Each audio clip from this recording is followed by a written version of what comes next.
Hi, thank you for watching this video. In this video, I'm going to share with you how not to sound pushy when it comes to the closing stage. Right? So during the closing stage, it's the time where you ask that closing question. But so for some people, they might be too shy to ask that closing question. Okay, maybe for the fear of rejection.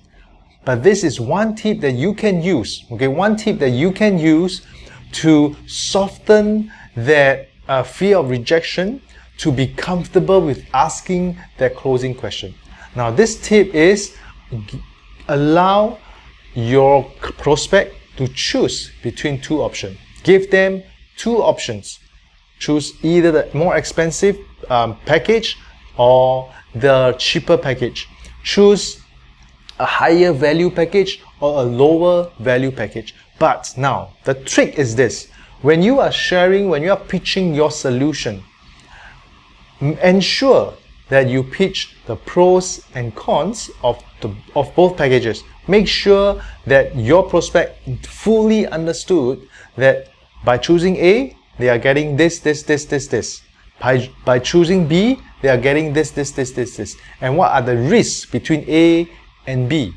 Alright, and when they choose A, they know, they're fully aware that these are the values they're getting and these are the risks that they are taking. And if they choose B, it's the same. Right? So when you provide two options for the your prospect to choose, it actually take away some tension and stress for you to ask that, would you want to purchase? Would you want to engage us?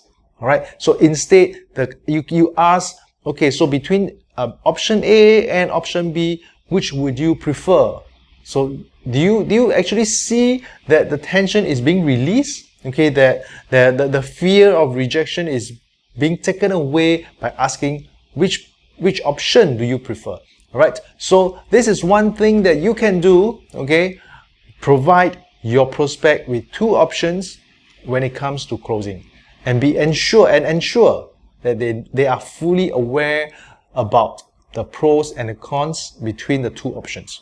Alright, thank you for watching this video. Bye bye.